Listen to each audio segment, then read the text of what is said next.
Olá, nesse vídeo eu vou explicar para você o que está por detrás de uma medalha olímpica, o investimento e como que se investe para se ganhar medalhas olímpicas, tá bom?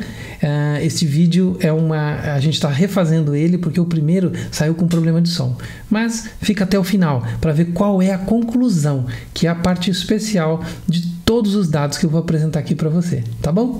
Então antes, a vinheta.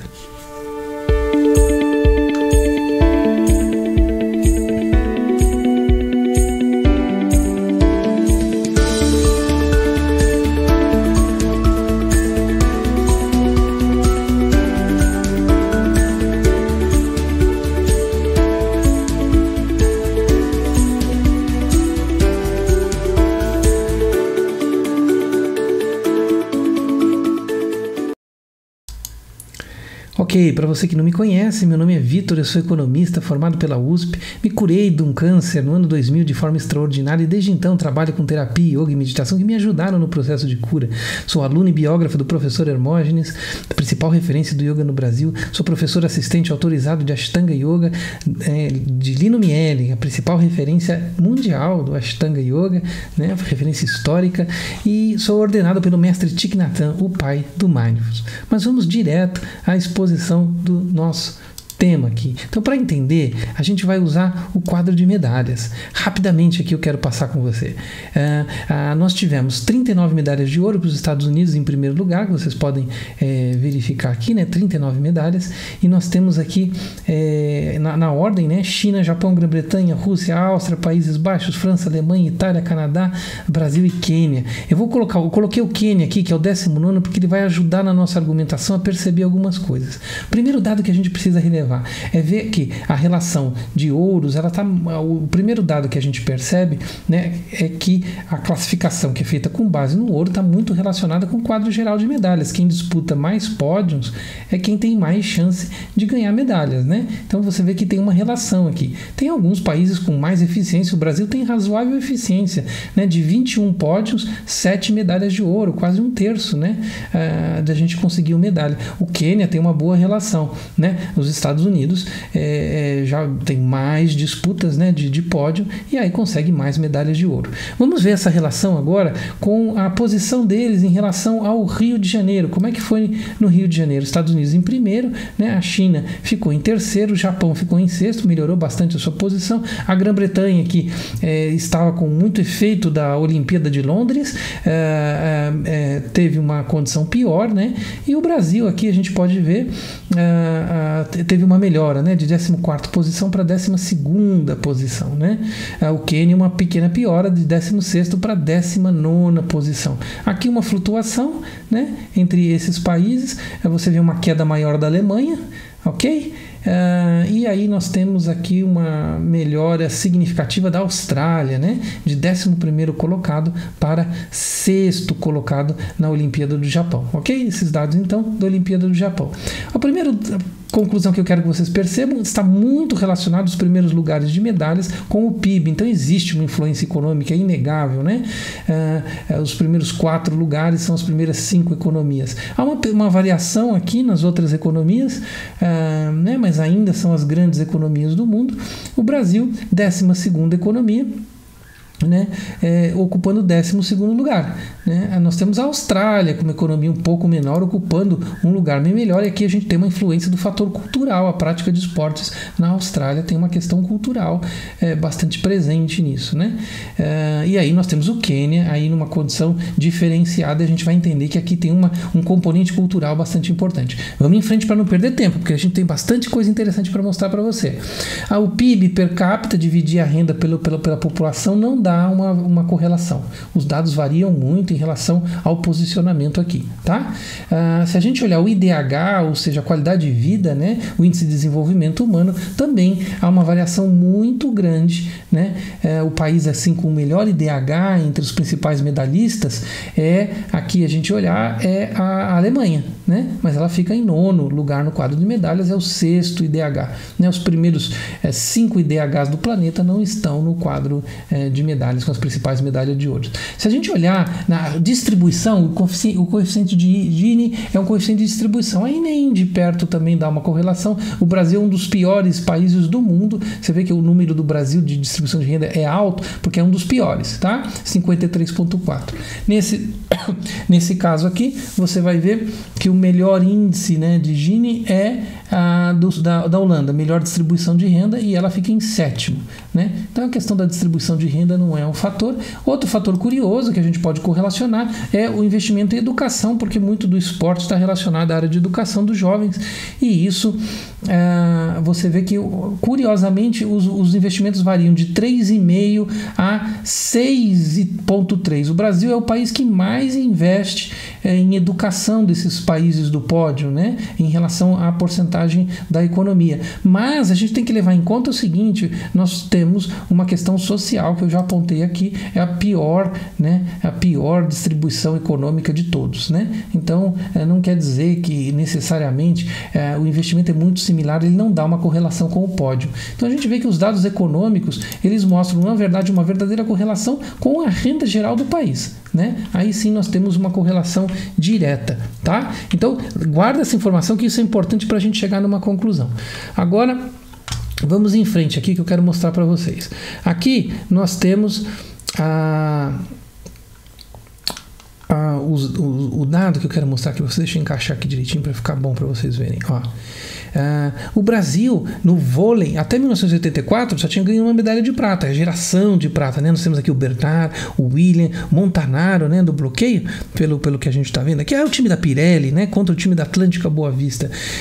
E o investimento no vôlei só começou há 30 anos atrás, através do Banco do Brasil e o Luciano do Vale pela Rede Bandeirantes. Aqui tem, né, a carta da geração de prata, em homenagem ao Luciano do Vale, falando, né, do quanto que ele, trazendo para a mídia o vôlei, o quanto isso foi importante. E aí nós temos então essa geração que começa a ter os primeiros patrocínios. Aqui a seleção de vôlei, né, a rainha, né, sendo patrocinadora, e até o motivo desse patrocínio, né, das mulheres não serem patrocinadas foi o motivo da Jaqueline, a primeira medalhista do vôlei de praia, ter ido sair da quadra e jogar nos Estados Unidos, porque o patrocínio feminino não era a mesma coisa.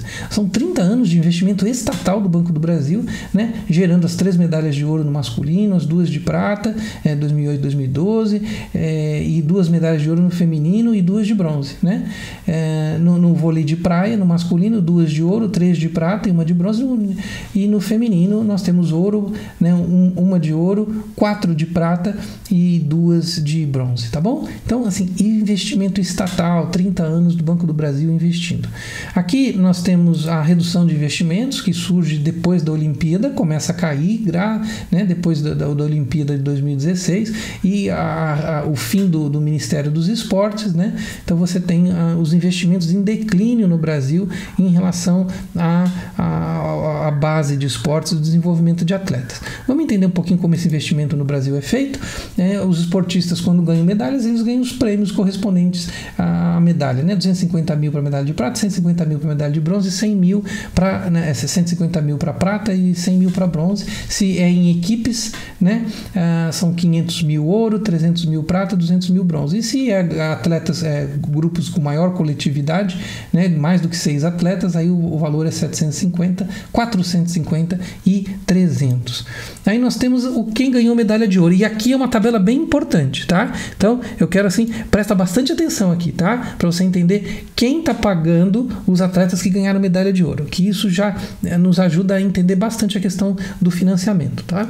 Então nós temos aqui o Ítalo Ferreira no surf, os patrocinadores Red Bull, Oi, Billabong, Ford e Oakley, né? Nós temos a Rebeca Andrade, da ginástica, Caixa Econômica Federal. As duas da vela, né? Martina Grael e Caína Kunze, são da equipe Petrobras. E a Caína Kunze, ela é sargento, ela faz parte do programa do Ministério da Defesa, né? programa de atletas de alto rendimento. A mesma coisa com a Marcela Cunha, que também é sargento, uma incrível nadadora que ganhou maratona, a aquática, né? A atleta da Petrobras e também do programa do Ministério da Defesa. Isaías Queiroz, que é do Remo, super atleta, né? Do Remo que o Brasil tem, Petrobras e BNDES. O Herbert Conceição do boxe faz parte do programa do Ministério da Defesa, e o futebol tem o patrocínio da Nike, né? Que tem uma estrutura independente. Então é interessante vocês perceberem que estrutura independente do Estado, apenas o Ítalo Ferreira com o surf, que já é um espaço que tem estrutura de patrocinadores, e o futebol, tá? Então aqui tem, né, os exemplos disso, né? Aqui o Isaías Queiroz, a Rebeca, o time Petrobras, né? Também com Isaías Queiroz, né? Aqui também presente, né? Com inclusive a medalhista de prata aqui do boxe. A natação era patrocinada pelos Correios, houve uma redução significativa, e a Caixa Econômica Federal patrocinando aqui a ginástica. Nós temos os esportes que eu já expliquei, com estruturas próprias de patrocínio, aqui o futebol, e aqui você vê até pela foto aqui com o Ítalo, né? A sua prancha, você vê os patrocinadores que já bancam esse esporte. Existe um interesse de investimento, sim, após resultados. Você vê que a Confederação Brasileira de Skate, após os bons resultados na Olimpíada, aí sim fecha o maior patrocínio da história com a Caixa Econômica Federal, né? Com interesse, né, nos resultados, né? Quando os resultados já são evidentes. Quem financia o Comitê Olímpico, basicamente, né, em torno de 76% do financiamento do Comitê Olímpico, que paga aqueles prêmios pelas medalhas, vem das loterias, tá? Que é a Lei Federal 13.756, ok?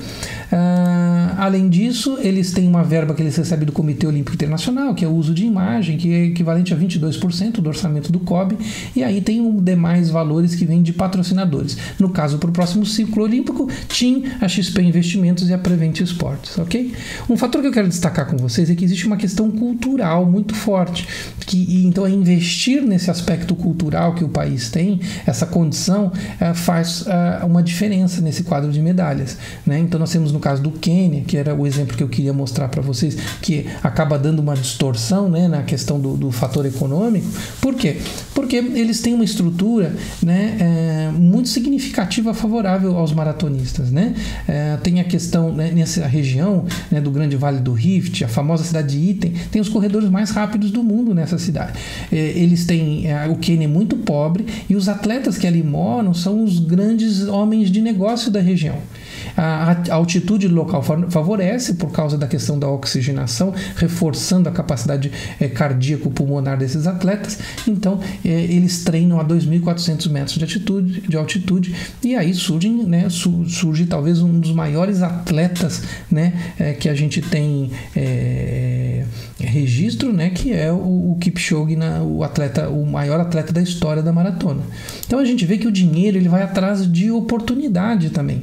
O dinheiro ele procura locais onde ele pode investir e ter seus resultados. Então não é só uma questão de ter muito dinheiro disponível, mas também o dinheiro procura oportunidades, atletas que oferecem oportunidades.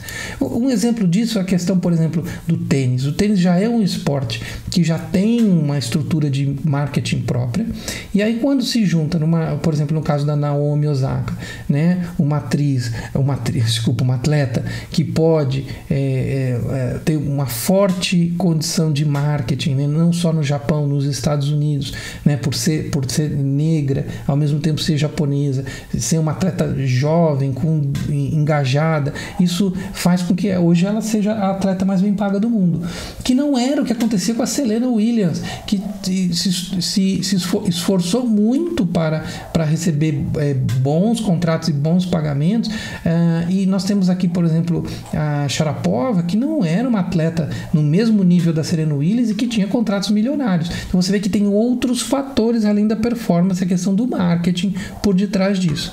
Então a conclusão que eu tenho para deixar aqui para vocês é essa, assim: o dinheiro ele está atrás da oportunidade. Então podem surgir super atletas como o Kipchoge, né? Mas porque existe uma questão cultural e existe uma condição de investimento nesse aspecto cultural. E aí fenômenos como esses podem surgir, distorcendo o quadro de medalhas a favor, né, de países menos ricos. né? Mas em geral, a questão do fluxo financeiro faz toda a diferença, como a gente acabou de ver, tá bom? Repassa esse vídeo para quem você acha importante, quem gosta de esportes, quem quer saber sobre esportes, quem quer saber os segredos que estão por detrás da medalha, e eu espero que você possa curtir o vídeo e tá sempre seguindo a gente para poder ter recebendo essas informações sobre o desenvolvimento humano, sobre a nossa capacidade, sobre esses aprendizados que a gente pode ter juntos. Grande abraço, até o próximo vídeo.